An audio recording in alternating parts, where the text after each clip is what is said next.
சிவபாக்கியர் சொல்றாரு, இறந்தவர்கள் மீண்டும் பிறப்பதில்லை.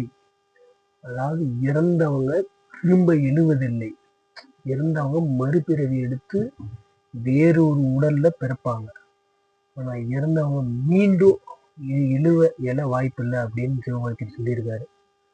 அப்ப நீங்க கூட நிறைய நியூஸ்ல பாத்தீங்கன்னா, இறந்தவங்களாம் இப்ப திடீர்னு எந்திரிச்சு உக்காரலையான்னு பாத்தீங்கன்னா, அவங்க நல்ல ஒரு தூக்க கலக்க நிலைக்கு போய் சென்றிருப்பாங்க. அதனாலதான் லேட்டா எந்திரிக்கிறது கூட சில பேருக்கு இறந்தவங்க எந்திரிச்சிட்டாங்க அப்படிங்கிற ஒரு சூழ்நிலையில அமையலாம்.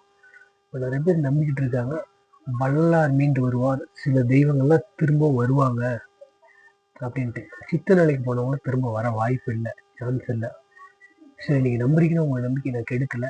ஸோ நான் என்ன சொல்றேன்னா, இப்போ வள்ளலாரே இன்னொரு ரூபம் எடுத்து வந்து நான் தான் வள்ளலான்னு சொன்னா நீங்க நம்ப எத்தனை பேர் தயாரா இருக்கீங்க?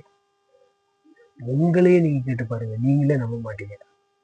ஏன்னா இவன் தான் வள்ளலார் மறுபேருன்னு சொல்றானே அப்படின்னு நீங்களே திட்டுவீங்க. ஓகேவா? நீங்களே நம்ப தயாரா இல்லாத போது அவர் வருவாருங்கிற நம்பிக்கை நீங்க வைங்க. ஓகே, நான் தவறு சொல்ல. ஞான நிலை அடைஞ்சவங்க திரும்ப வரமாட்டாங்க. ஏன்னா உங்களுக்கு என்ன தேவையோ அதை முழுமையா அவங்களோட உரையில எழுதி வச்சுட்டு போயிருக்காங்க. மக்கள் அதை படிச்சுட்டு ஒரு நல்ல நிலைக்கு வரட்டும் இல்லை, அவங்க முழுமையை இங்கேயே ஒப்படைச்சிட்டு போனதுக்கு அப்புறம் அவங்க எப்படி திரும்ப நீங்க வருவாங்கன்னு நீங்க நினைக்கிறீங்க?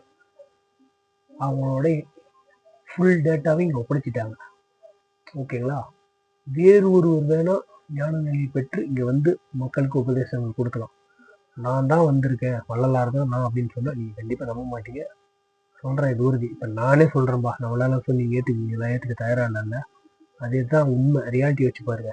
என்னென்ன நீங்களே போய் 4 பேர்ட்ட வள்ளலாருன்னு சொல்லுங்க, என்ன பண்ணுவாங்கன்னு உங்களுக்கே தெரியும். ஓம் நமச்சிவாய. குமரவேல்.